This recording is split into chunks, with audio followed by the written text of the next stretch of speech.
Bien, on va pouvoir reprendre nos travaux comme convenu en temps et en heure pour cette deuxième table ronde qui cette fois-ci va s'intéresser à la question comment faire vivre une culture démocratique et inclusive dans l'entreprise. On l'a vu, hein, le multisociétariat est quand même l'élément central, cœur dans les SIC. Et l'idée aujourd'hui, c'est, dans cette table ronde, ce sera aussi de voir qu'est-ce qu'il peut apporter et comment surtout on peut le nourrir. On peut nourrir l'animation de sa coopérative. Parce que, encore une fois, on l'a dit, hein, un statut c'est bien, mais si on n'en fait rien, celui-là ou un autre, c'est pareil. Donc pour discuter de ce sujet, 5 intervenants comme pour le précédent panel.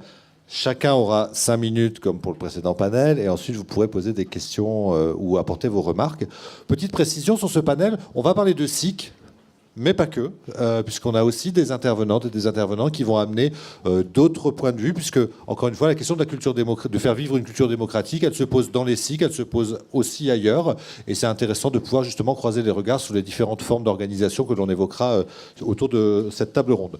Donc, avec moi pour en parler, donc, je vais partir de tout au bout par rapport à moi, pour revenir vers moi. Donc, Monsieur Jacques Fèvre, donc, qui est donc le directeur de la SIC Savecom dans la Meuse, une SIC qui travaille sur la rénovation thermique. Yves-Alain Liénard, donc, qui nous vient du Languedoc-Roussillon, il est président du conseil d'administration de la SIC Enercop Languedoc-Roussillon. Bénédicte Vidaillé, qui est une chercheuse à l'Institut de recherche en gestion de l'Université Paris-Est Marne-la-Vallée. Je refuse d'utiliser les acronymes, vous avez remarqué, donc c'est un peu plus long. À sa gauche, donc Evelyne Lost, qui est chercheuse à... Alors là, j'utilise l'ISIS, donc je redis, pour ceux qui auraient oublié, je l'ai perdu mon papier, mais je vais y arriver. Laboratoire interdisciplinaire Sciences, Innovation, Société. Et enfin, Bertrand Valliorgue, qui lui nous vient de l'Université de Clermont-Ferrand, où il est responsable de la chaire Alter Gouvernance. Donc, pour commencer, en préparant cette table ronde, on sait que ça pouvait être intéressant, avant de replonger dans les SIC, là on vient de passer 1 heure avec des SIC dans la table ronde précédente, c'était peut-être de commencer par d'autres types de formes d'organisation. La formule est volontairement large.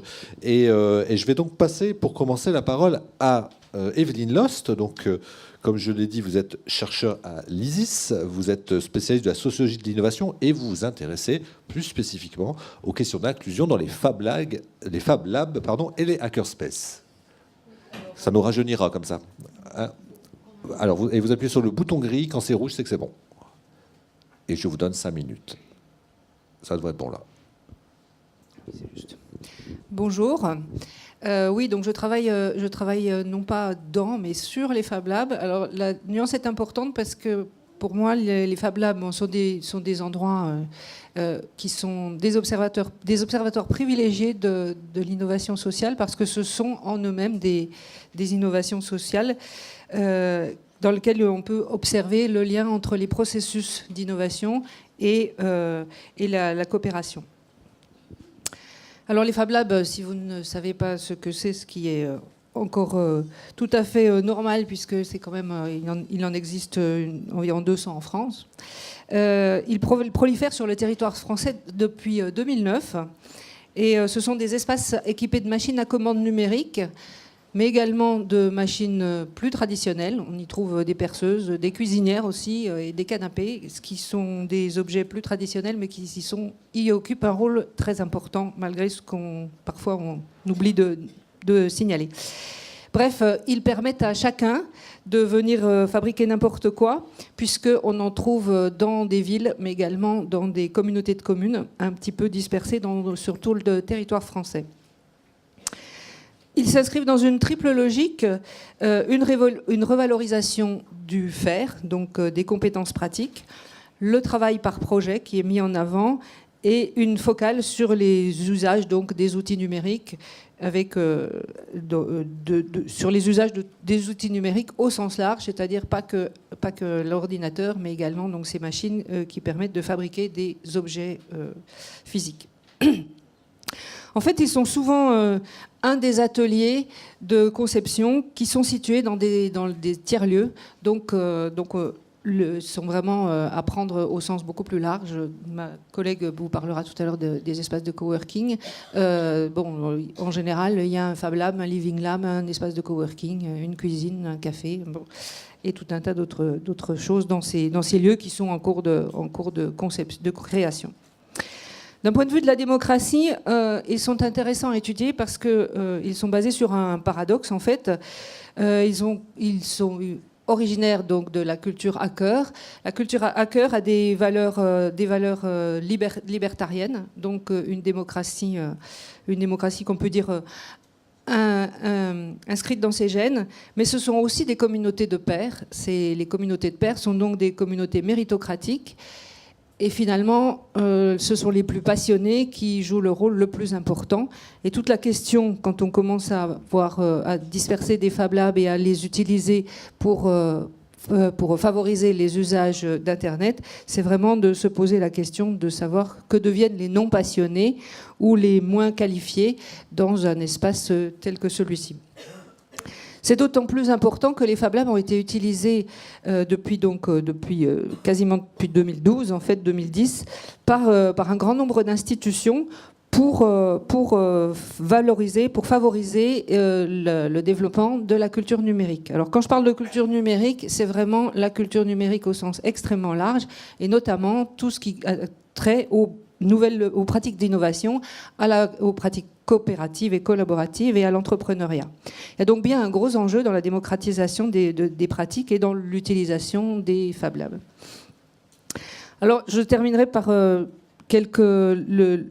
fait que l'observation des pratiques dans ces Fab Labs m'a permis de mettre en évidence un certain nombre de leviers du succès dans l'organisation des lieux.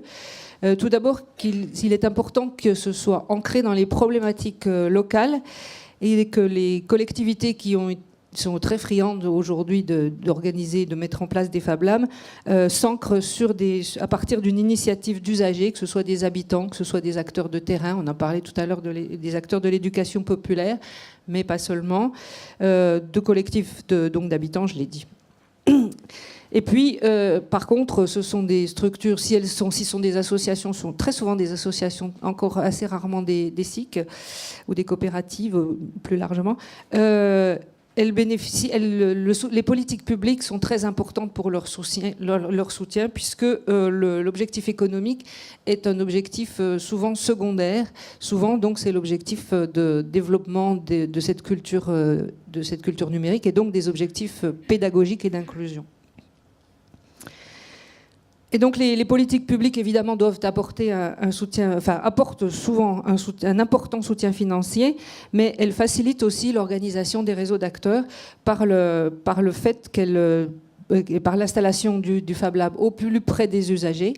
Et là, il y a tous les questionnements sur est-ce qu'on installe un Fab Lab à l'intérieur d'un collège et ce Fab Lab ne sera accessible qu'aux élèves, ou est-ce qu'on l'installe à l'intérieur dans une autre structure plus ouverte vers les habitants, et dans ce cas-là, comment feront les enseignants pour faire venir les élèves dans le Fab Lab? Donc ce genre de problématique doit être réfléchi. Et également la professionnalisation des métiers qui est largement en cours, notamment par le biais du centre de formation territorial. Ce qui est important aussi, c'est que les projets qui sont financés à l'intérieur de ces Fab Labs permettent de transformer progressivement les pratiques à l'extérieur, dans les autres structures sociales, et qu'ils ne soient donc pas seulement orientés sur des projets individuels. Donc ils articulent vraiment l'individuel et le collectif. Et le dernier point qui me semble également très important, c'est que les acteurs intermédiaires qui jouent le rôle justement qui jouent le rôle d'intermédiation entre les Fab Labs et les autres structures sur le territoire sont extrêmement importants et donc nécessitent qu'on les organise, qu'on les aide à s'organiser et à travailler et à se professionnaliser. Voilà. Par contre, il demeure quelques interrogations, bien entendu, et notamment le fait que je vous ai dit que les Fab Labs étaient souvent organisés soit en association, soit carrément pris en charge par les collectivités complètement, et ils ont du mal finalement souvent à pérenniser un modèle à la fois économique et viable, et tout en préservant la dimension de démocratisation et d'inclusion qui, jusqu'à aujourd'hui encore, est extrêmement importante pour la plupart d'entre eux. Ça fait vraiment partie du projet, de la stratégie de départ. Voilà, donc c'est pour ça que je suis très intéressée de participer à cette table ronde, parce que vraiment, je pense que c'est très intéressant de voir justement cette articulation entre le social et l'économique. Merci. Merci. Donc, à travers votre intervention, on perçoit un peu les enjeux de ces nouveaux espaces que sont les Fab Labs. Vous le disiez vous-même, ils sont souvent inscrits dans un tissu avec d'autres types d'organisations. On a parlé des tiers-lieux, on parle des espaces de coworking. Donc, Bénédicte Vidaillier, donc vous êtes professeur d'université, vous chercheuse à l'Institut de recherche en gestion. Vous travaillez spécifiquement sur les espaces de coworking et les tiers-lieux. Qu'est-ce que vous avez à apporter à cette discussion autour de comment faire vivre une culture démocratique dans ces espaces particulièrement? Evelyne Lost l'a dit, il y a une culture démocratique dans ces lieux, mais finalement, qu'en fait-on de cette culture? Oui, alors c'est une culture démocratique, mais qui, je pense, est assez différente. En tout cas, qui est intéressante à regarder, puisque là, aujourd'hui, c'est quand même une matinée sur les SIC. Et là, ça permet, je pense, de questionner peut-être un peu autrement la question de la démocratie. Donc, que sont ces espaces et qu'est-ce qu'ils peuvent nous apprendre en matière de démocratie? Alors, premier point, moi, ce qui m'a vraiment frappé, et j'ai mis du temps, en fait, à le conceptualiser, à comprendre ce que c'était que ces lieux-là, puisque pendant longtemps, j'hésitais entre la posture où je me disais, bon, quand même, ils font des trucs super, c'est très intéressant. Puis après, je me dis, non, mais là, je suis en train de me faire avoir. Bon, alors, finalement, ils font que recycler toujours la même chose, où ils vont récupérer, quelque chose qui apparaît comme une innovation, mais finalement pour faire ce qui existait déjà avant. Bon, voilà. Et donc, j'ai beaucoup essayé. Alors, ce qui est la posture assez classique du chercheur, c'est-à-dire on a quand même normalement une posture assez distanciée par rapport à nos terrains de recherche, même si ils nous attirent. Sauf que là, cette oscillation a duré particulièrement longtemps, jusqu'au moment où je me suis rendu compte qu'en fait, c'était ça qu'il fallait théoriser, et que dans ces espaces, justement, il y avait une complexité très, très, très particulière. Alors, une complexité, parce que dans ces espaces, on trouve... par exemple, sur la question de l'économie, on va trouver à la fois des choses très, très classiques en économie qui relèvent de relations capitalistes classiques. Par exemple, vous avez des entrepreneurs, des personnes qui vont contractualiser avec d'autres personnes qui sont considérées comme des sous-traitants ou comme des clients dans des relations marchandes. Mais à côté de ça, vous avez aussi des personnes qui vont vous parler de communautés, qui vont faire du troc, qui vont donner des conseils ou qui vont même participer au projet d'autrui sans que ce soit rémunéré. Et parfois, ce sont les mêmes personnes qui font les deux. Alors ça aussi, c'était très, très bizarre, très étonnant à comprendre au départ. Voilà. Et jusqu'au moment où j'ai compris que finalement, c'était ça qui était intéressant, c'est que précisément dans ces lieux, et par rapport à la question aujourd'hui sur la question de l'inclusion, j'ai compris que c'était des lieux dans lesquels il pouvait y avoir des zones qui sont habituellement dans nos vies cloisonnées, des zones qui pouvaient être reliées. Or, reliées, c'est totalement... ça vient faire écho à cette question de l'inclusion.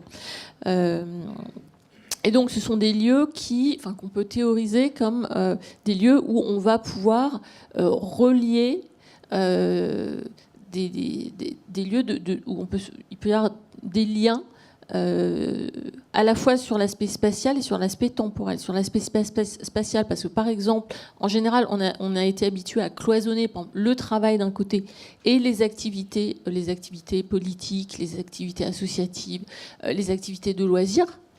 Mais ce sont des lieux dans lesquels il peut y avoir tout ça à la fois. Alors après, libre à chacun de s'en saisir ou pas. C'est-à-dire, on peut très bien les considérer comme des lieux de travail classiques et ne pas du tout profiter aussi des opportunités qu'ils offrent sur ces autres activités. Donc on peut ne pas le faire, mais on peut aussi le faire. Et ça, je trouve que par rapport à la question de la démocratie, il me semble que c'est très important, parce que très souvent, finalement, on peut avoir l'impression qu'on vit dans des zones, par exemple au travail, qu'on est dans des lieux où il n'y a pas du tout de démocratie. Bon, je pense que dans les cycles, justement, cette question de la démocratie, elle est vraiment intégrée puissamment, enfin, puisque c'est comment est-ce que dans les lieux de travail, on peut mettre en œuvre la démocratie, mais pour la plupart des personnes qui ne vivent pas enfin, qui ne travaillent pas dans des cycles, on peut avoir ce sentiment de clivage assez fort. Hein. On peut être dans des structures très hiérarchiques ou très qui fonctionnent presque de manière féodale, où on vous dit bah, t'as pas droit à la parole, voilà, c'est pas toi qui prends les décisions. Bon. Et puis à côté, entendre le mot de citoyenneté en permanence, voilà, surtout quand c'est une période électorale où on nous parle beaucoup de ce genre de choses. Voilà. Donc, ce qui me semble vraiment intéressant et caractéristique de ces espaces, c'est que justement, ils nous permettent de relier des choses qui habituellement sont séparées. Et en plus, et ça c'est un deuxième point, ils nous permettent de nous en saisir ou pas. C'est-à-dire qu'on n'est pas forcé, non plus d'y adhérer. Moi, j'ai fait des entretiens avec des personnes qui se rendaient même pas compte, en commençant à venir travailler dans ces lieux-là, du potentiel qu'ils offraient en matière justement par rapport à cette question de la démocratie. Des personnes qui étaient des entrepreneurs, entre guillemets, classiques, qui voulaient un espace pour travailler pas cher, rencontrer d'autres personnes qui étaient aussi des entrepreneurs ou des indépendants, et étoffer leur réseau. Donc vous voyez, une logique tout à fait classique. Sauf que ce qui était intéressant, c'est de voir au fur et à mesure du temps que chez certaines de ces personnes, il y avait une acculturation qui se faisait assez naturellement, qui pouvait du coup les transformer et transformer leurs projets. En leur faisant intégrer justement des dimensions. Par exemple, je vous donne juste un petit exemple. Je ne sais pas s'il me reste un petit peu de temps, 1 minute. Juste un exemple de quelqu'un qui avait travaillé dans une multinationale de l'agroalimentaire, qui en avait eu assez, qui voulait créer un salon de thé. Bon, c'est pas très original. Et il utilisait ces lieux pour développer son projet. Et puis, il se trouve que dans ce lieu, il y avait les gens qui ont développé WeShare, ceux qui ont développé La Ruche qui dit oui. Bon, et juste en les côtoyant comme ça dans ces lieux, en mangeant près d'eux le midi, en discutant au pause café, etc., il a pris conscience de toute une dimension de l'économie à laquelle il n'était pas du tout sensibilisé. Ce qui fait que quand j'ai fait l'entretien avec lui, il m'expliquait comme son projet avait complètement évolué, et il allait faire toujours son salon de thé, mais en utilisant des circuits courts, en étant positionné sur le bio, l'équitable, etc. Ce à quoi il n'aurait jamais pensé, puisque lui, il venait quand même de l'agroalimentaire. J'ose même pas vous dire le nom de l'entreprise dont il venait. Hein. Bon, donc, et ça aussi, je trouve que c'est intéressant. Et c'est différent des cycles, parce que je pense que quand on vient travailler dans une cycle, c'est pas par hasard, et on sait déjà, en fait, il y a déjà une forme d'adhésion ou de préparation préalable au fait de venir travailler dans ces endroits-là plutôt qu'ailleurs.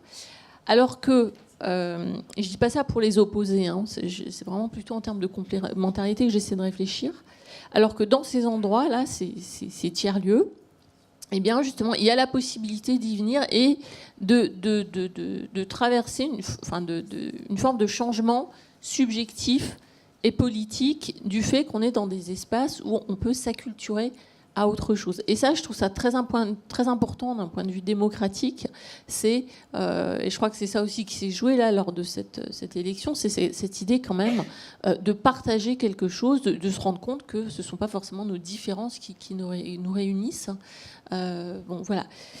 Je pense que je m'arrêterai là. J'avais d'autres choses peut-être à dire sur l'influence des communs, sur l'influence du libre, de l'open source, mais je crois que je vais m'arrêter là. Peut-être qu'on pourra l'aborder dans vos questions après. Merci Madame Vidaillet. Donc effectivement, on voit bien qu'à travers l'exemple des tiers-lieux, que le fait de pouvoir être confronté, dans le bon sens du terme, à d'autres personnes, à d'autres logiques, ce qui peut se vivre au sein d'une cycle, puisque toutes les parties prenantes se rencontrent, débattent, confrontent leurs idées, et est en soi quelque chose qui peut nourrir un projet, économique ou pas, mais en tout cas qui est quelque chose de très riche. On va se rapprocher un petit peu plus des SIC. Je vais donner la parole à Bertrand Valliorgue. Donc, comme j'ai dit, vous êtes responsable de la chaire Alter-Gouvernance à l'Université de Clermont-Ferrand. Donc, vous travaillez sur les différentes formes de gouvernance dans les entreprises peu ou pas financiarisées, comme notamment les SCOP, les SIC, les coopératives. Et vous avez notamment mené un programme de recherche qui s'intitulait « Comment construit-on une gouvernance démocratique quand des salariés reprennent leur entreprise sous forme de SCOP ?» Et vous en avez tiré quelques enseignements que vous voudriez partager avec nous. Oui, alors moi je suis sur les SCOP, hein, notre périmètre, l'étude qu'on a menée avec le soutien d'ailleurs de la CGSCOP et en particulier Catherine Friedrich, c'était de comprendre comment des salariés qui reprennent une entreprise sous la forme d'une SCOP mettent en œuvre une gouvernance démocratique. C'est-à-dire que c'est des salariés qui n'avaient absolument pas un an avant l'idée même de faire une SCOP et qui ne voyaient absolument pas les modalités pratiques qu'implique une gouvernance démocratique. Donc ça, c'était ce chantier qu'on a mené sur 3 ans grâce à une bourse du Conseil régional d'Auvergne, je tiens à le dire, parce que on a eu une bourse innovation sociale au Conseil régional d'Auvergne qui nous a permis de mener cette recherche pendant 3 années. Très rapidement, pour mes collègues enseignants-chercheurs, on a essayé on a regardé le travail institutionnel. On est dans la veine institutionnaliste pour essayer de voir comment ces acteurs, en menant un travail institutionnel de création, destruction, maintenance des institutions, arrivent à mettre en œuvre une gouvernance de type démocratique. Alors là, je mets de côté cet aspect académique plutôt scientifique. Qu'est-ce que nous, on a observer dans les facteurs clés de réussite pour arriver à construire et faire fonctionner sur la longue durée une gouvernance démocratique. On a repéré 3 points fondamentaux qui sont la transformation de l'identité, la légitimation dans l'environnement et ce qu'on appelle le champ organisationnel de la nouvelle SCOP, et la structuration et l'outillage de type démocratique. Je vais détailler ces trois aspects. Donc, sur la transformation de l'identité, il faut bien se comprendre, et je pense qu'il faut le vivre pour voir le saut dans l'inconnu que font les salariés quand ils créent une nouvelle SCOP et qu'ils n'avaient pas forcément, n'ont pas la culture de ce monde-là. La première transformation de l'identité, c'est d'abord comprendre qu'une entreprise peut fonctionner sans des patrons. Et dans les cas qu'on a observés, vous avez beaucoup de salariés qui n'ont absolument pas cru au projet et se sont d'emblée démobilisés parce qu'ils considéraient qu'une entreprise, pour bien fonctionner, elle doit être dirigée par des propriétaires et par des patrons. Et là, cette transformation de l'identité, vous voyez, elle n'est pas évidente. Et il y a plein de salariés qui ont abandonné parce qu'ils n'ont pas fait cette transformation-là. Au niveau de l'identité dans l'organisation, les structures syndicales.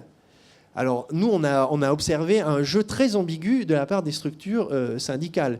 On a même eu un cas où les syndicats ont fait visiter l'entreprise pour la faire reprendre par un autre patron. Parce qu'ils considéraient, eux aussi, finalement, les syndicats, que les salariés ne pouvaient pas être capables d'être en mesure de prendre la tête et gouverner une entreprise.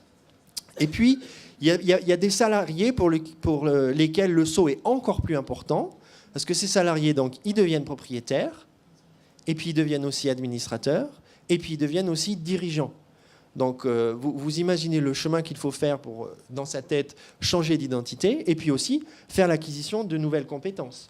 On ne devient pas un administrateur compétent, en tout cas, du jour au lendemain. On devient dirigeant, ça s'apprend, ça demande du temps et d'importantes transformations.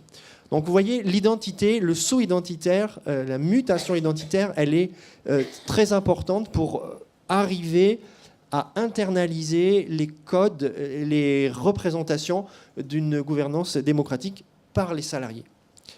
Deuxième zone de frottement, ou en tout cas difficulté pour arriver à mettre en œuvre cette gouvernance démocratique, c'est la réaction de l'environnement. Alors, quand on est dans l'ESS, que l'on crée une entreprise démocratique, quand l'on veut mettre en œuvre une gouvernance démocratique, c'est évident, ça va de soi. Mais quand vous êtes dans une industrie qui n'est absolument pas une industrie, un secteur d'activité, un champ organisationnel, qui n'est absolument pas familier du mode de gouvernance démocratique, vous avez des parties prenantes clés qui vont tout de suite se reculer et puis dire attention, mais qu'est-ce qu'ils sont en train de faire ? Ça ne peut absolument pas marcher.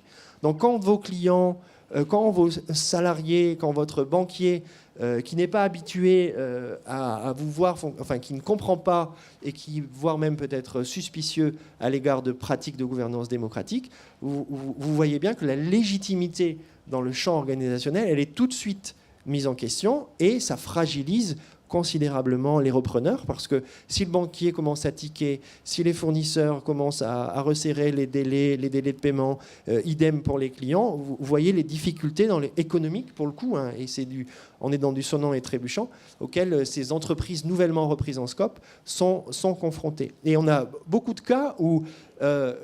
Des cas de reprise où on n'est pas du tout dans le champ de l'ESS et on veut mettre en place la solution SCOP ou le projet SCOP, mais le projet SCOP, il n'est pas acculturé dans l'environnement. Et le troisième point, important en tout cas en termes de travail institutionnel que nous on a pu observer, c'est sur la structuration et l'outillage démocratique. Je ne sais pas très bien comment le traduire, mais en tout cas, il faut inventer des nouvelles structures. Évidemment, il faut une assemblée générale, mais une fois qu'on a une assemblée générale, il faut la faire fonctionner.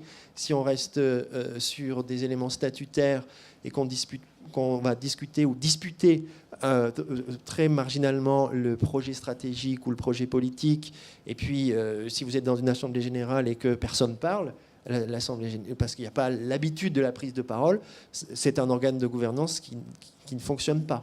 Il faut inventer un nouveau conseil d'administration, il faut monter un conseil d'administration.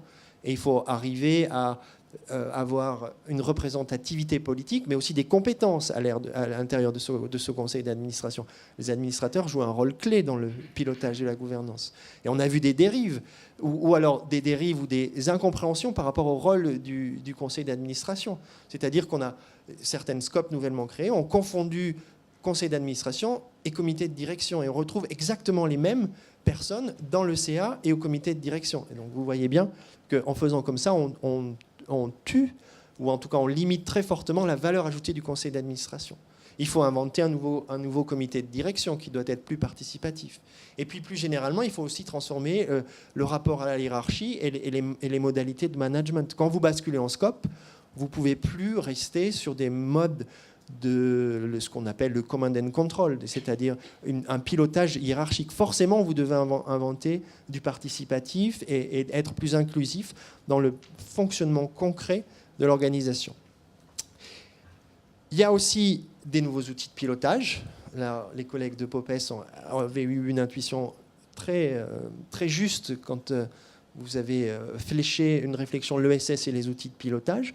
Quand on veut faire fonctionner une organisation démocratique, il faut de nouveaux outils de pilotage. Il faut un bilan social. Il faut un outil de pilotage de la vie démocratique. Il faut être en capacité de rendre une information lisible et communicable à l'ensemble des salariés en termes de finances, en termes d'évolution de l'entreprise, en termes des SIG, les soldes intermédiaires de gestion.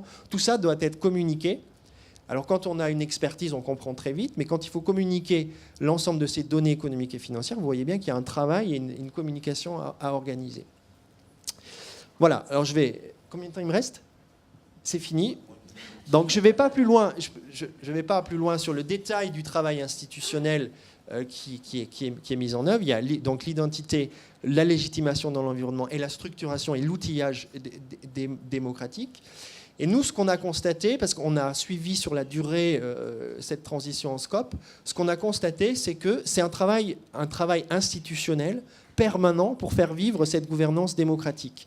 Et donc au départ, il y a beaucoup d'énergie, il y a beaucoup de soucis pour faire vivre la gouvernance démocratique. Et on voit après que le soufflet redescend et l'intensité démocratique diminue parce que les acteurs mettent moins d'énergie et puis ils n'ont pas forcément mis les outils. Et qu'est-ce qui se passe quand la vitalité démocratique baisse ? Eh bien, il y a concentration oligarchique.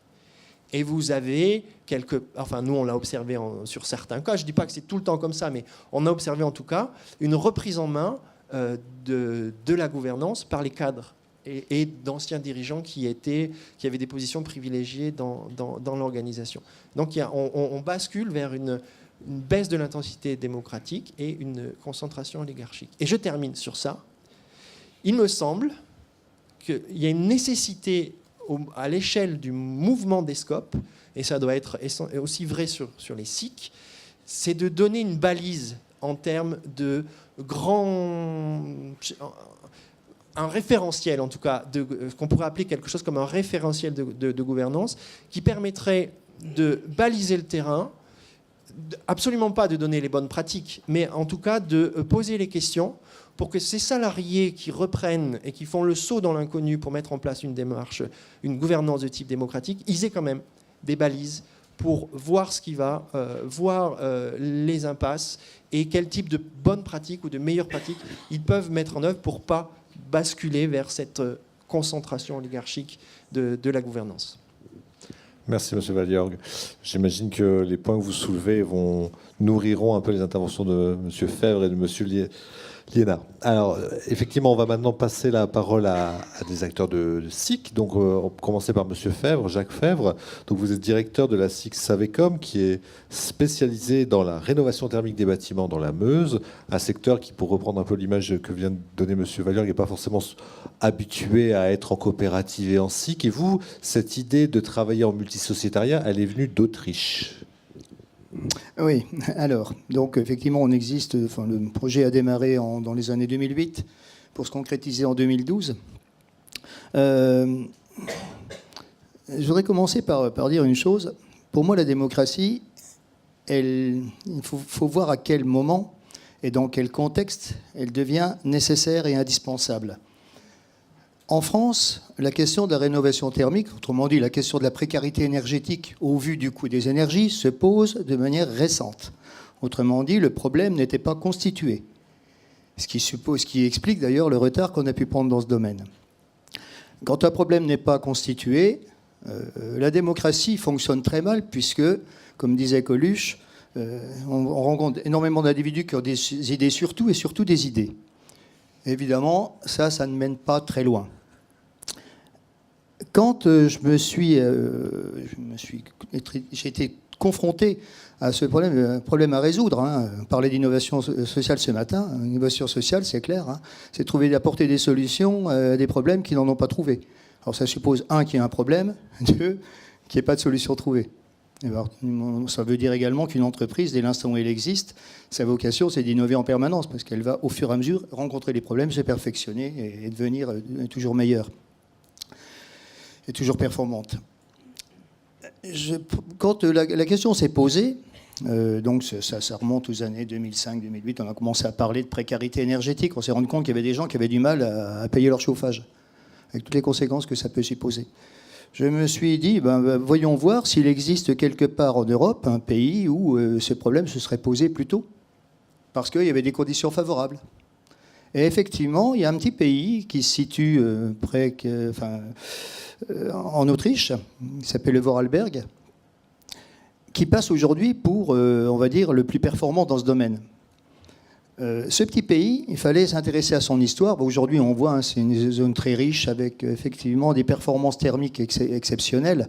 Je donne un exemple. Là-bas, on rénove en passif. Le passif, pour un bâtiment de 100 mètres carrés, ça va être un besoin en chauffage de 10 watts par mètre carré. Autrement dit, une personne qui dégage 70 watts chauffe à elle seule 7 mètres carrés. C'est des bâtiments dont l'enveloppe est particulièrement performante.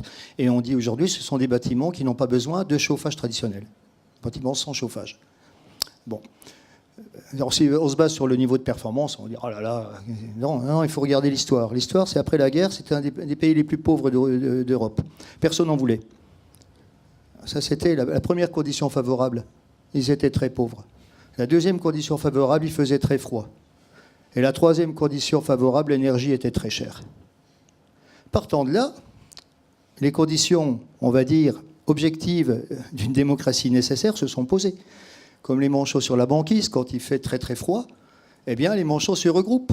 Les plus forts se mettent en périphérie pour protéger les plus faibles, les petits au centre. Et comme ça, ils font face aux éléments, ils trouvent des solutions. Eh bien c'est pareil, là, c'est pas parce que les gens avaient envie de démocratie. La démocratie, c'est pour moi pas une catégorie morale, certainement pas. On en fait souvent une catégorie morale, et ça, c'est particulièrement pénible. Non, les gens ont eu besoin de se mettre autour de la table. Et on voit, effectivement, moi j'ai été frappé de voir quelques années après, au moment où on constate la réussite, que l'architecte collabore avec l'artisan, qui collabore avec l'industriel, qui collabore avec les élus, avec les propriétaires, avec les financiers, avec les assureurs. Et tout ça discute ardemment des projets et trouve des solutions. Ça se traduit par une économie circulaire florissante et ça se traduit par des résultats en termes de performance et en termes d'économie particulièrement intéressants. Quand on veut appliquer en France, donc quand j'ai vu moi ce modèle, j'ai retenu effectivement, première chose, que ces gens-là étaient capables de garantir des résultats. Garantie de résultats, ça veut dire, monsieur, on vous dit que vous allez faire des économies de chauffage. Allez, aujourd'hui, on fait des promesses, on dit tout à n'importe quoi dans ce domaine. Hein, mais peu de personnes prennent des engagements juridiques sur ce qu'ils disent. Engagement de résultats, c'est techniquement possible, dès l'instant où on traite les choses correctement. Ça, c'était un des premiers points. Le deuxième point, donc, toute la technique suit, hein, évidemment, les techniques d'audit qui permettent de prendre des engagements, qui sont effectivement très précises, etc. Oui ? Vous ? Une minute ? Ah, bon, ben, je ne vais pas avoir le temps de vous raconter grand-chose. Donc, je suis rentré, moi, en France avec l'idée d'une part, d'appliquer des outils qui amènent de la qualité, ce qu'on considérait comme une surqualité en France, quand on se contente de satisfaire aux obligations, on va dire, réglementaires, qui ne sont pas du tout à la hauteur, ça je vous le confirme. Pourquoi ? En France, l'énergie n'était pas chère, pour des raisons que je n'expliquerai pas ici. Et donc, évidemment, la gabegie, elle s'ensuit. Deuxième chose, ce que j'ai compris, c'est que si ça fonctionnait, c'est parce qu'il y avait effectivement une collaboration des personnes qui expriment chacun leurs problématiques. Donc, le modèle le modèle juridique qui apparaissait tout à fait destiné à remplir cette mission, c'était la société coopérative d'intérêt collectif, qui permettait de recevoir des acteurs publics, des personnes publiques, des personnes morales et des personnes privées. On a donc constitué effectivement la structure en donnant à chacun un rôle. Parce que c'est pas le tout, la démocratie, si elle n'est pas organisée, c'est du démocratisme et ça va dans tous les sens. On ne peut pas faire fonctionner une entreprise en donnant la parole à tout le monde et surtout en ne respectant pas cette notion de compétence. La compétence des élus, par exemple, la compétence des personnes morales, c'est de vérifier justement la moralité des opérations. Faire en sorte que l'engagement qu'on prend de lutter contre la précarité énergétique sans discrimination, c'est-à-dire pas de solution pour les pauvres, des solutions pour les riches, ça c'est son boulot de vérifier ça. Vérifier qu'on n'est pas simplement dans le fait qu'on va faciliter le travail des lobbies, le fait qu'on va permettre à une entreprise d'être d'être favorisée. Donc c'est un peu son boulot, quoi. Par contre, elle n'a rien à dire sur la dimension technique qu'elle confie à des experts. D'accord ? Autrement dit, dès l'instant où on structure correctement la démocratie, elle fonctionne. Elle fonctionne logiquement dans la reconnaissance respective des rôles de chacun. Et à partir de ce moment-là, on peut effectivement diriger une entreprise sociale et solidaire qui fonctionne comme une entreprise avec une juste répartition des compétences, mais avec un point essentiel. Quand effectivement on rassemble, nous, les collèges, les différents collèges qui sont, on en a 5, 6, qui composent la structure, chaque collège est là pour faire entendre les points de vue des différents partenaires, hein, qu'ils soient financiers, qu'ils soient assureurs, qu'ils soient artisans, qu'ils soient industriels, qu'ils soient élus, qu'ils soient salariés ou propriétaires. Donc c'est une chambre de recueil des avis de chacun sur la manière dont le travail est fait. Et en conseil d'administration, effectivement, on a là une oreille attentive sur tous les éléments qui remontent, hein, puisque tout est fait pour entendre ce que disent les différents partenaires. Et à partir de là, c'est une structure qui est en capacité de prendre des décisions et de les appliquer rapidement. Merci, Monsieur Febvre. J'aurais plein de questions, mais je n'ai pas le droit de les poser. Mais la salle s'en chargera après pour poursuivre la réflexion sur votre SIC. Monsieur Liénard, donc vous êtes président du conseil d'administration d'Enercop Languedoc-Roussillon, 1300 sociétaires, me semble-t-il. Enercop, 15 000 sociétaires au niveau national, il me semble. Ou un petit peu plus aujourd'hui. Un petit peu plus, je n'ai pas les stats à jour. Vous êtes alors, si on vous définit basiquement, on va dire fournisseur d'énergie renouvelable, mais vous me disiez aussi que non, vous voyez un peu plus comme une organisation qui travaille aussi sur un service citoyen de l'énergie. Vous avez employé cette expression quand on a préparé, et vous avez beaucoup insisté aussi sur le fait qu'il y a besoin d'une appropriation du projet par l'ensemble des sociétaires et pas simplement qui se traduisent par des notions de gouvernance, par exemple, au sens strict du terme. Est-ce que vous pourriez développer ces différents points en 5 minutes? Oui, donc d'une part, bonjour. C'est un petit peu effectivement par rapport à la question de départ qu'on avait, comment faire vivre une démocratie inclusive. Comme j'utilise assez facilement, moi je peux prendre beaucoup de chemins de travers, je peux être aussi assez long, parler de beaucoup de choses, on a un temps imparti. Néanmoins, juste avant, je crois qu'il y a eu 2 choses qui ont été évoquées par rapport à la séparation entre l'opérationnel et le politique, donc l'expertise, vraiment ce qui doit être suivi, et en même temps la place des salariés. Et là, je crois que c'est peut-être des choses un petit peu de détail, mais dans lesquelles il faudra pouvoir rentrer à un moment ou un autre, parce qu'au niveau de la SIC, justement, quelle est cette place très particulière de ces sociétaires assez particuliers que sont les salariés, et en même temps, justement, comment on peut faire vivre cette séparation de l'opérationnel au politique pour aborder toute cette démocratie. Mais pour revenir à quelque chose donc, de beaucoup plus général de comment on fait vivre justement cette démocratie à l'intérieur d'une SIC et que ça soit toujours ouvert pour tout le monde et qu'elle puisse perdurer, surtout. Je voudrais vous parler donc un petit peu d'Enercop, qui est un réseau de 10 entreprises, aujourd'hui de 10 SIC, sociétés anonymes à capital variable et conseil d'administration. La première donc s'est installée en 2005 et avec le projet d'avoir effectivement ce service citoyen de l'énergie. Alors aujourd'hui, cette première coopérative qui a vu le jour en 2005, donc elle a principalement un travail de fournisseur d'électricité, mais ça n'en est donc une partie en fait de toute cette idée très générale du service citoyen de l'énergie, qui est beaucoup plus complet. Nous, du point de vue d'Enercop Languedoc-Roussillon, nous sommes créés en 2012. Et si on s'adosse donc à la coopérative historique pour tout ce qui est la partie donc, de fourniture d'électricité, on s'est dit en même temps, on avait les compétences aussi en interne, et puis on s'est dit il faut aussi continuer tout le reste du projet. Donc notre spécificité est beaucoup plus tournée sur la formation, formation initiale et formation continue, et en même temps sur la production et l'émergence de projets. On est ici avec quand même des métiers très techniques en même temps, quand on parle vraiment de formation ou surtout de production et d'émergence de projets. Donc avec ces métiers techniques, il y a une répartition donc, des fonctions.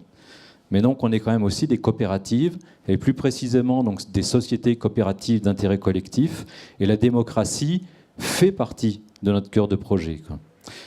La démocratie, quand même, c'est donner le pouvoir de choisir, de pouvoir dire oui ou non. Mais d'un côté, cette démocratie, ce pouvoir de dire oui ou non, il n'y en a aucune s'il n'y a pas de compréhension et d'appropriation du sujet. Donc l'un des enjeux donc, majeurs d'Enercop Languedoc-Roussillon aujourd'hui, c'est bien de donner ces moyens justement à tout le monde de pouvoir faire ses choix. Parce que si on ne donne pas les moyens effectivement de faire ses choix, à ce moment-là, on se retrouve très vite simplement dans du référendum, c'est oui ou c'est non, et on peut assez facilement même basculer dans une sorte de populisme ou simplement même de manipulation si on ne va pas donner effectivement toutes les clés aux gens de pouvoir exprimer et de pouvoir participer aux choix qui doivent être faits, quoi.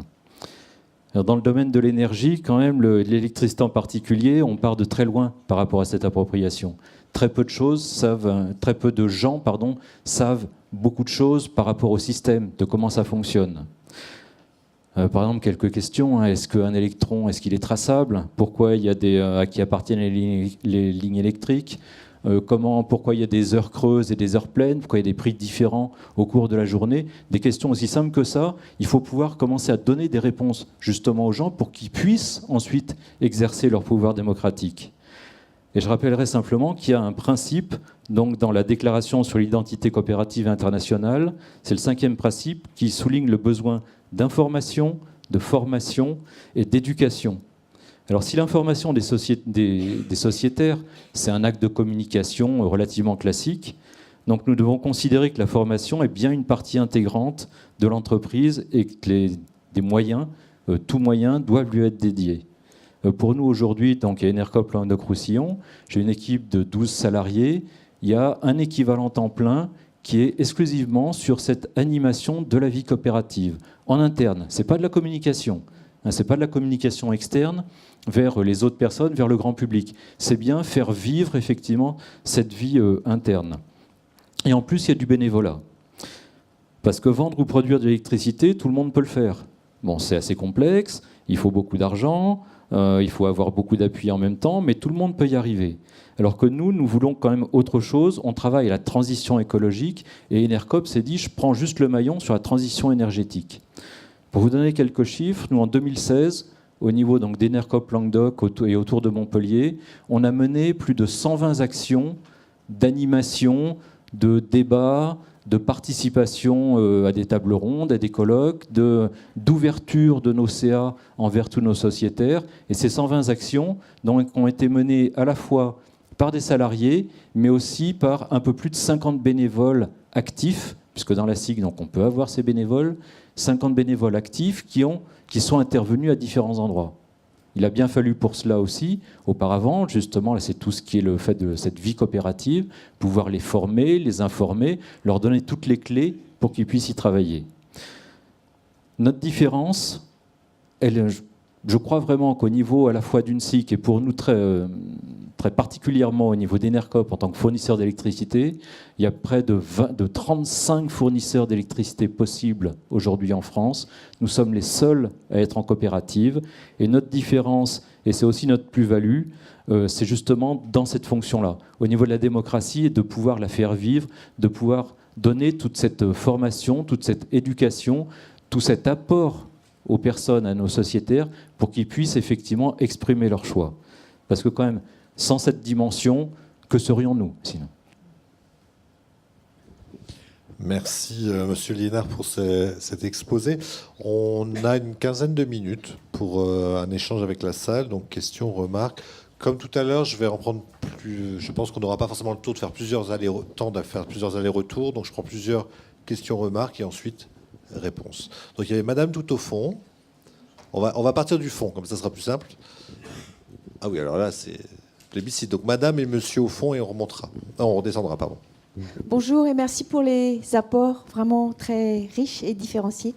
Je me présente, oui. Je m'appelle Nicole Alix et après un parcours dans l'économie sociale, je préside une petite association qui s'appelle la COP des communs pour faire le lien entre le monde de l'économie sociale et solidaire et des communs.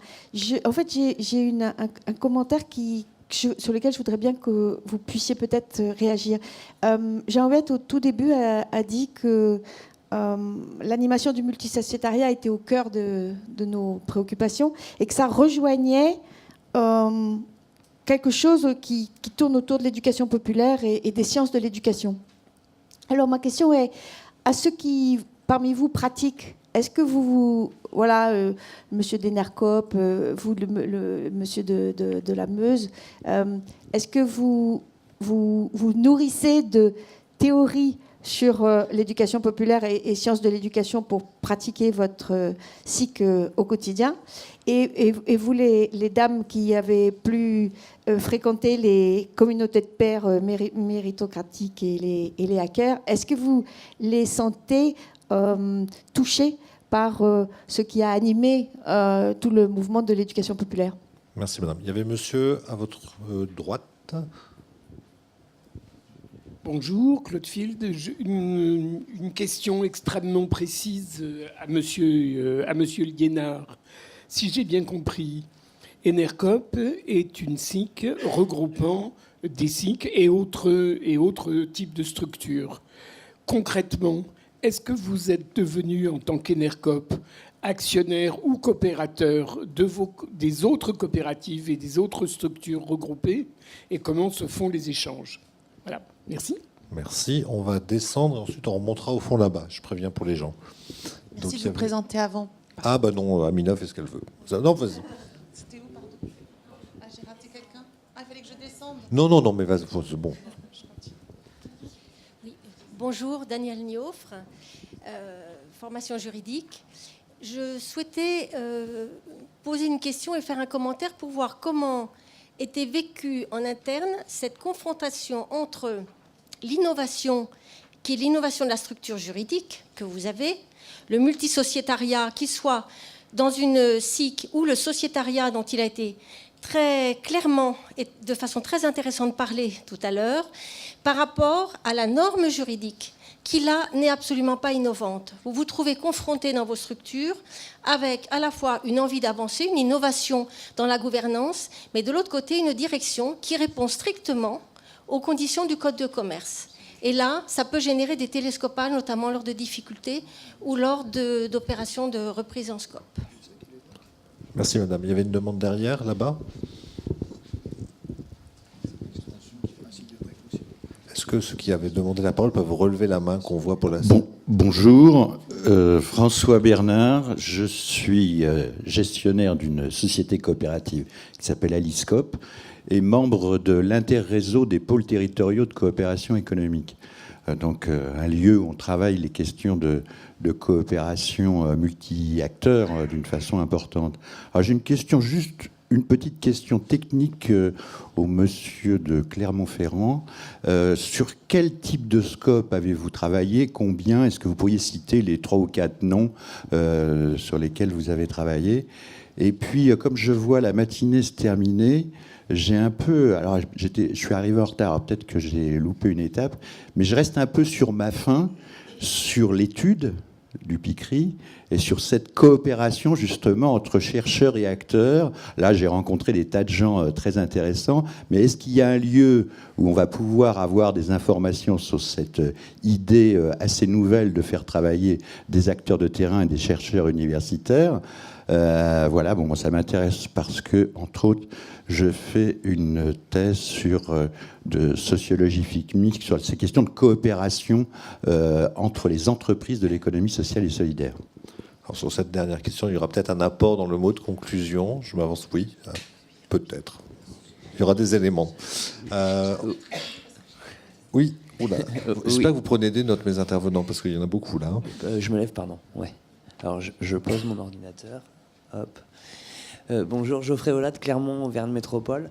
Nous travaillons à l'heure actuelle sur le développement d'une politique publique en économie sociale et solidaire, et particulièrement sur un partenariat avec des SIC. Et du coup, votre question fait écho à ce qu'on vit au quotidien. Et donc, je me posais la question, est-ce que vous avez des travaux qui ont été développés, alors que ce soit par des acteurs, par des chercheurs, ou idéalement par les deux en même temps, sur des indicateurs? Je crois que Bertrand Vallière tout à l'heure parlait de balises, ouais, sur des indicateurs précis qui sont quantifiables, qui sont qualifiables, qui permettent de valider finalement cet ancrage dans l'innovation et dans l'inclusivité, dans la participation au sein des sociétés coopératives d'intérêt collectif. Voilà, merci.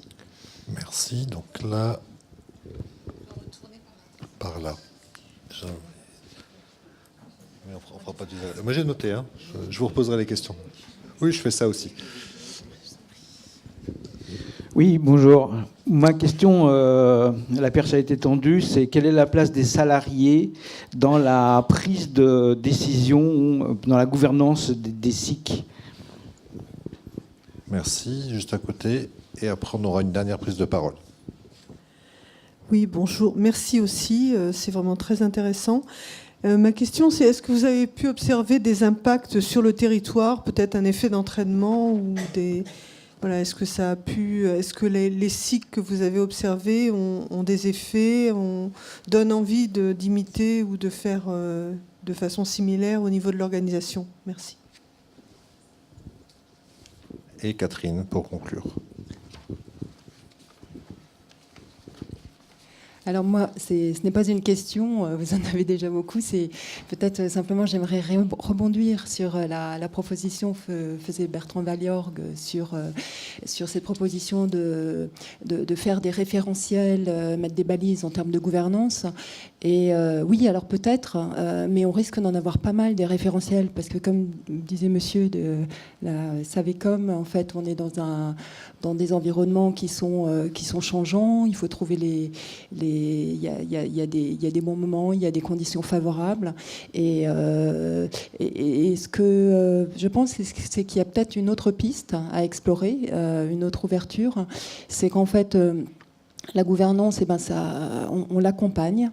Nous, on a un réseau d'accompagnement et les travaux qui ont été faits dans le cadre de la recherche d'Alter Gouvernance, mais en général les travaux également qui ont été faits dans le cadre du PICRI et qui se poursuivent, en fait, pourraient très bien être utilisés lors d'un échange avec des délégués et des accompagnants, des accompagnateurs de notre mouvement. Et cet échange serait en fait très utile. Alors, il ne s'agit pas du tout de faire en sorte que les chercheurs deviennent tout d'un coup des consultants. C'est pas l'objet, c'est pas du tout le sujet. Mais par contre, un échange pour relater de l'ensemble de ces recherches et une vraie discussion lors d'un atelier peut-être pourrait être extrêmement utile pour notre mouvement, pour faire évoluer les choses dans le bon sens. Et l'accompagnement est clé. Voilà. Merci. Donc on va revenir vers le panel.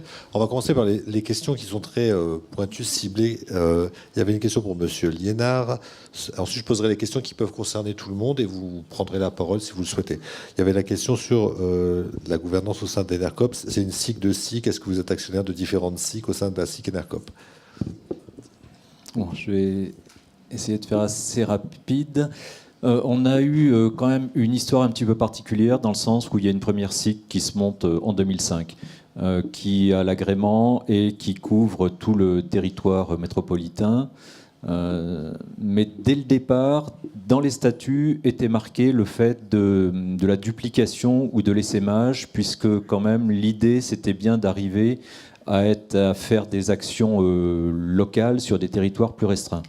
À partir de là, il y a donc aujourd'hui 10 entreprises qui se sont construites.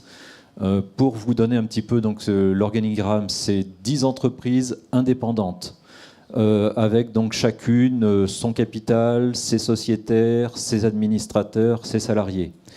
Le lien qu'il y a entre nous, c'est un double lien. Il y a 2 points. D'une part, on a un contrat de marque. Et d'autre part, on a un contrat d'apport d'affaires et de mutualisation, si vous voulez, donc, qui est beaucoup plus là sur des actions.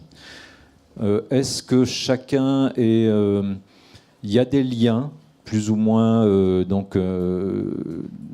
la coopérative de départ, donc, ayant plus de moyens, plus d'argent, plus de capital, etc., a pu investir plus d'argent dans chacune des coopératives. Maintenant, on a aussi des liens où certaines coopératives, nous, on a pris des parts dans la coopérative voisine, etc. Mais on a travaillé une charte, là, il y a 3 ans, une charte réseau, où on s'est bien dit que chacun devait rester indépendant et autonome, tout en ayant un objet commun et, entre autres, un nom commun. Maintenant, certains ici le savent aussi, ça fait quand même plusieurs années qu'on travaille sur justement cette mise en réseau et comment on arrive à quelque chose de véritablement mutualisé. Parce qu'aujourd'hui, ce que je disais à mon voisin, le Enercop, aujourd'hui, c'est 10 entreprises. C'est en tout 140 salariés. En tout, c'est 20 à 25 000 sociétaires, si je ne me trompe pas. C'est 150 administrateurs. Donc, puisque chaque coopérative a son propre conseil d'administration composé d'une quinzaine de personnes. Depuis 3 ans, j'ai initié donc quelque chose au niveau pour cette mise en réseau, pour que déjà au niveau des administrateurs, on se parle entre nous et qu'on fasse du travail entre nous. C'est en cours. Voilà, pour pas être trop long non plus. Merci. Je veux bien que vous rapatriez des micros par ici. J'ai la question pour M. Valiorgue sur les coopératives sur lesquelles vous avez travaillé. On a, grâce au travail de la CG Scope, on a identifié 5. On a travaillé sur 5 scopes. On avait des critères, les critères suivants. Donc il fallait qu'il y ait un certain nombre de salariés Donc on est sur des tailles relativement importantes pour les scopes, puisqu'il y a plus de 30 salariés à chaque fois au moment de la reprise. Et l'idée, c'était d'avoir une coupe dans le temps.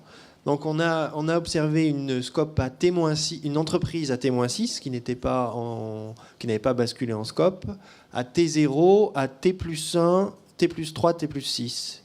Et puis après, elles sont réparties. Donc il y en a une au Havre, une à Toulouse, une autre à Lons-le-Saunier, une au Puy-en-Velay et une autre à Clermont-Ferrand. Voilà les caractéristiques de notre échantillon. Pas mal de salariés, une coupe dans le temps et une répartition géographique sur le territoire national sans avoir fléché les industries. Ça, on a bien fait d'ailleurs de ne pas se spécialiser sur une industrie en particulier. Merci. Alors, il y avait une question sur l'éducation populaire. Est-ce que vous nourrissez de l'histoire et des pratiques d'éducation populaire? Alors, pour ceux qui sont responsables de coopératives, est-ce que vous vous en nourrissez? Et pour ceux qui étudient des coopératives ou d'autres formes d'organisation, est-ce que c'est quelque chose qui est très présent? Pour nous, c'est devenu une obligation. Quand je dis une obligation, c'est-à-dire effectivement la formation au niveau des salariés. Bon, moi j'ai une équipe de 8-10 personnes, vous voyez, c'est pas énorme. Mais le problème qu'on rencontre dans un domaine comme le nôtre, que je vous disais, quand la maturité de la question n'est pas atteinte, c'est qu'effectivement on a toutes sortes de pratiques, et souvent les pratiques, par exemple la qualité des audits, faire un audit en une demi-journée ou en 3 jours, c'est pas tout à fait la même chose quand ça se vend au même prix. Et beaucoup de bureaux d'études se disent, après tout, pourquoi faire de la surqualité alors qu'on peut gagner notre vie en se contentant de faire des études réglementaires, les fameux diagnostics, etc., ce genre de choses.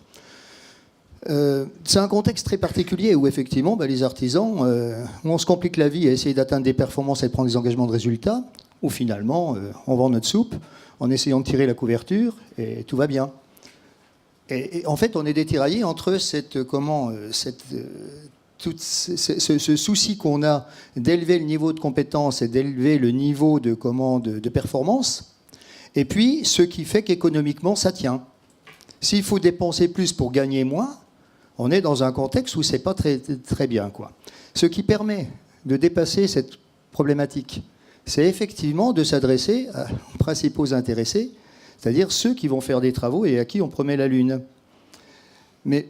Et en leur apportant, et c'est ce sur quoi on travaille, on essaye de vulgariser au maximum la compréhension du fonctionnement d'un bâtiment, fonctionnement thermique d'un bâtiment, que ce soit l'analyse des points de rosée, la qualité de l'air, des choses qui sont très très maltraitées aujourd'hui, en rendant conscient le public et les propriétaires de toutes les conséquences qu'il y a de travaux mal faits, ou générateurs de malfaçon à terme, eh bien, on se rend compte qu'on réalise des conditions, entre guillemets, de pression qui vont permettre d'élever le niveau d'exigence du marché.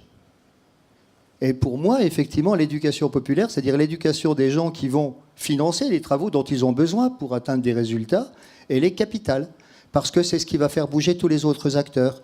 Et effectivement, nous, notre collège des propriétaires, il est là pour jouer ce rôle par rapport aux artisans, par rapport aux entreprises, aux industriels, par rapport aux bureaux d'études. Et ce qui est intéressant également de savoir, je n'avais pas donné de chiffres, nous on est une toute petite structure, on est sur une base de 100 000 habitants. 100 000 habitants, on gère 70 entreprises, des artisans qu'on va organiser en groupement, qu'on va manager dans le cadre d'une maîtrise d'œuvre. Et on a actuellement, je crois, 92 collectivités locales qui sont dans notre collège des collectivités locales. Donc vous voyez, ça fait effectivement beaucoup de résonance et Quand les élus entendent effectivement les préoccupations des propriétaires à qui on a donné la clé de leur exigence, eh bien, ça se traduit par effectivement une demande plus affirmée auprès des artisans du territoire qui bénéficient. Ceci dit, on a un autre levier qui est intéressant. Actuellement, on est en situation à périmètre constant, donc avec le petit effectif que je vous ai donné, de générer 5 millions d'euros par an de travaux, ce qui représente globalement 70 équivalents temps plein en termes d'emploi. Donc vous voyez, il y a c'est tous ces intérêts, ces intrications d'intérêts. De la même façon qu'on a l'appui des assureurs quand on leur donne des garanties sur le fait que des travaux ne vont pas générer des malfaçons. Donc vous voyez, c'est tout ça. Donc l'éducation populaire. Et c'est vrai que j'étais intéressé par la question de la dame sur le juridique. Alors là, je renvoie une autre question, mais après tout le monde pourrait y répondre. Évoquez-vous, parce que le problème d'une SCIC, c'est effectivement, il y a beaucoup de parties qui sont intégrées, hein, des publics, des privés. Est-ce qu'on est dans cette logique à la con, je dirais, entre parenthèses, comment on appelle ça, garantie de précaution, je cherche le nom, ça y est. Le principe de précaution, à savoir qu'on est toujours en train de frôler le conflit d'intérêts, d'un point de vue juridique. Alors effectivement, si on est toujours obsédé par ce conflit d'intérêts qui anime les préoccupations de la plupart de nos juristes, qui en profitent pour tirer le parapluie, pour éviter, évidemment, mais on n'avance plus. Dès l'instant où on a une collectivité, par exemple, une collectivité qui est partie prenante d'une SIC, qui intervient donc, indirectement ou directement, dans le conseil d'administration, et qu'effectivement, cette SIC vient à proposer des travaux, eh bien, il y a une suspicion d'intérêt, parce qu'effectivement, il y a un contexte qui pourrait faire ressortir qu'il y a un intérêt, qu'il y a un conflit d'intérêt, quoi. Mais ça, c'est un débat très moderne, très actuel, et qui fait que les choses n'avancent pas ou peu. Madame Lost, vous souhaitiez intervenir, si je ne me trompe, sur la question de l'éducation populaire. Alors, juste point d'ordre, il nous reste 5 minutes, donc si vous souhaitez répondre à ces questions autour de la contrainte juridique, l'éducation populaire et surtout l'effet d'entraînement sur les territoires, qui est un peu le thème transversal de la matinée, ça serait très bien. Pas vous spécialement, mais le panel, bien sûr. Non, je prends l'éducation populaire. Oui, effectivement, comme je l'ai dit, il y a une vraie volonté dans un certain nombre de Fab Labs, et en particulier dans ceux qui affichent une véritable volonté d'ouverture à tous les publics. Il y a une volonté d'encapacitation, de démocratisation des connaissances et des pratiques autour du numérique. Mais comme je l'ai aussi dit, ce sont au départ des communautés de passionnés. Et donc, c'est pas facile de passer la porte quand on n'est pas passionné. Et pour ces passionnés, c'est pas non plus toujours facile de s'ouvrir, enfin d'accepter finalement qu'on ne soit pas passionné et qu'on ait quand même envie de venir et d'apprendre. Donc c'est pour ça qu'il est important, à mon avis, de leur donner le temps et les outils nécessaires à ces formes d'apprentissage. Et en ça, c'est très important, justement, d'entretenir les liens avec les associations d'éducation populaire qui, elles, savent faire, et aussi de favoriser dans les écoles pour les enseignants, parce que je crois aussi que il y a un enjeu dans les Fab Labs, il y a un enjeu de transformation des pratiques pédagogiques et donc d'innovation pédagogique. Et j'ai rencontré aussi des enseignants qui parfois étaient un peu seuls dans leur structure, mais en tout cas qui avaient vraiment envie de changer leur manière de travailler et qui utilisaient le Fab Lab pour ça. Donc c'est vraiment, oui, il y a des liens forts et il faut les favoriser. Et puis je vais profiter de ce que j'ai la parole pour répondre au monsieur là qui demandait, qui s'intéressait aux questions de recherche-action. Je vais renchérir sur l'existence de la liste dont a parlé Pierre-Benoît Joly ce matin, qui est un lieu justement où on travaille de manière plus large sur les interactions sciences et société, donc pas seulement recherche-action, mais tout ce qui concerne les interactions entre des chercheurs et des acteurs de terrain. Le site internet de l'ALIS ? Alors c'est alice.org, A2LI2S. Merci. Madame Bidaillé, Monsieur Liénard, sur ces différentes questions, un point qui vous semble, on ne va pas pouvoir répondre en détail, mais un point qui vous semble important à amener, Monsieur Liénard ? Non, ce que je voulais dire un petit peu par rapport même quelque chose d'assez général, que ce soit sur le fait de l'éducation populaire, des conflits d'intérêts, de l'innovation qu'on peut apporter. Je crois que c'est très important, et nous, comme je suis assez favorable au fait qu'il ne faut pas oublier, effectivement, qu'il faut toujours se référer et à l'histoire, et à l'expérience, à tout ce qui a été fait auparavant. Et en ça, le lien entre l'entreprise, la SIC, des gens comme la CGScope, mais en même temps tout ce qui va être l'université, va nous apporter énormément d'éléments. Après, tout ça, le temps avance, les outils avancent, les considérations, les personnes avancent aussi, et il faut toujours pouvoir s'adapter aussi à ces nouvelles choses. Et toujours employer déjà au besoin ce qui a été fait, mais on s'aperçoit, nous, pour avoir essayé 25 manières de former les gens, 25 manières, plein d'outils différents, pour avoir essayé plein de choses différentes. Il y a des moments, ça se cristallise, tout d'un coup ça prend. Avec un certain outil, ça prend, et puis on s'aperçoit qu'on veut reprendre le même sur une autre action, et là ça ne prend pas du tout, ça ne marche pas. Donc il faut toujours être assez à la fois pragmatique et adaptable pour ne jamais toujours garder effectivement une trace de son histoire, de son expérience pour s'en nourrir, mais il faut aussi à chaque moment, il y a des moments où ça va prendre, on va pouvoir faire quelque chose, d'autres moments on ne va pas pouvoir le faire, et il faut simplement se dire à ce moment-là qu'il faut peut-être le repousser un petit peu plus loin. Mais qu'il y a un moment, tout d'un coup, on a, nous, essayé de faire certaines choses. Pendant 3 ans, j'ai essayé de monter un comité d'éthique, moi, au sein d'Enercop, ça ne prenait pas.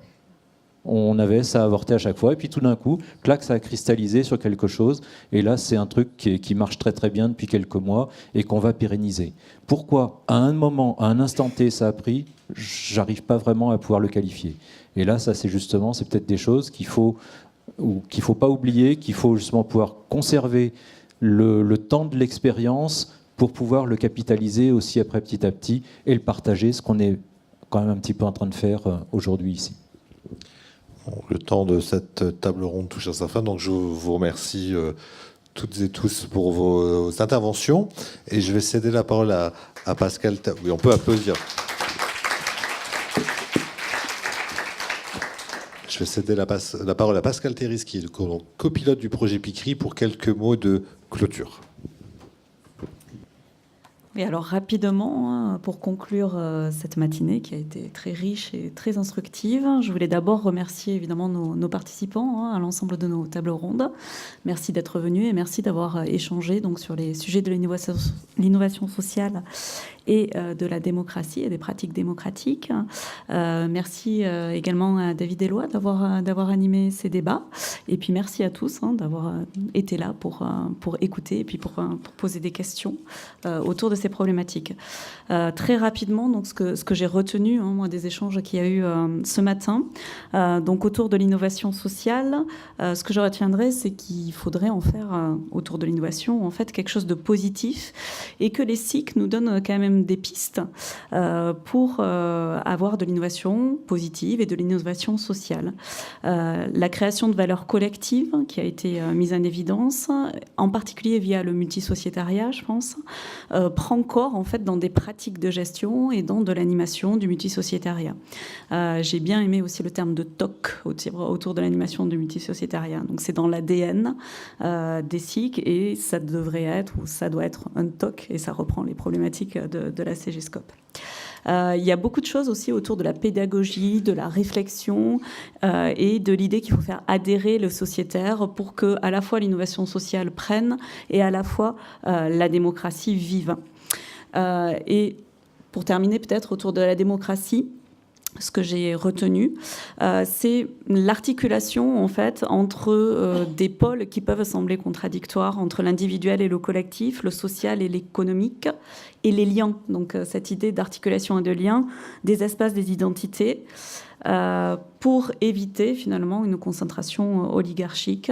Et ça passe également par faire concrètement fonctionner des organes de gestion comme l'Assemblée générale, le conseil d'administration, et par une organisation et donc une gestion de la démocratie.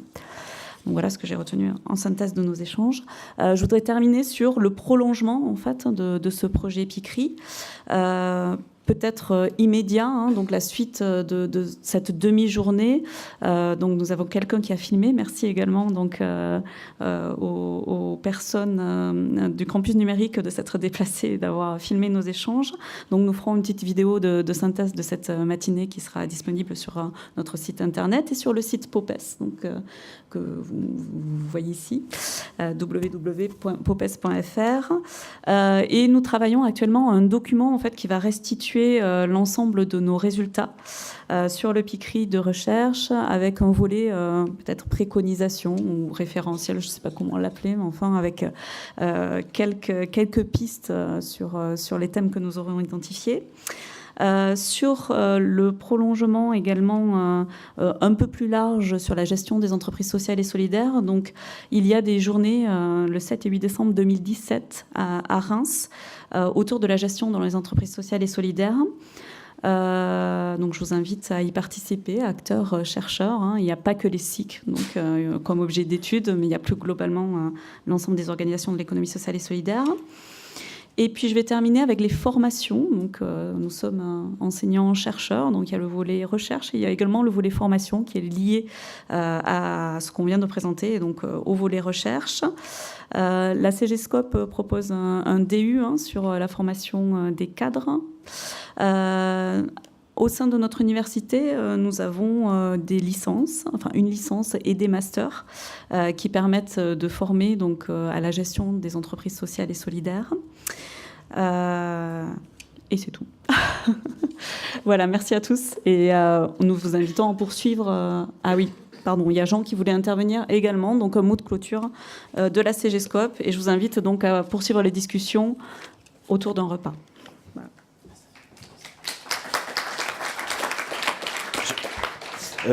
Oui, c'était pour prolonger un peu cette journée. Déjà, merci aussi au PICRI pour tous les travaux et à tous les chercheurs et chercheuses qui ont travaillé avec nous, parce que c'est vrai qu'on le voit bien dans l'impact que ça a concrètement. Ça a forcément un impact aussi sur le contenu même de structures institutionnelles comme la CGScope, dans sa manière de penser aussi son accompagnement et dans la manière de prioriser aussi les questions en faveur du développement des SIC. Et la question du multisociétariat est bien un sujet de travail, un sujet d'observation qui de fait amène à produire des nouveautés. Et tout ce qu'on a pu entendre aujourd'hui témoigne bien que c'est un sujet aussi dans les SIC, que ça prend des formes différentes, qu'il n'y a pas donc un référentiel de bonne gouvernance ou de bonne gestion, mais qu'il y a une multitude de pratiques, une multitude de manières de faire, et que c'est dans cette diversité aussi, finalement, qu'on va trouver une perle d'innovation, de pratiques qui génèrent, à un moment donné, comme l'a dit Yves Alain, des nouveautés, des pratiques un peu imaginées et produites par ce collectif, mais qu'en aucune façon il y a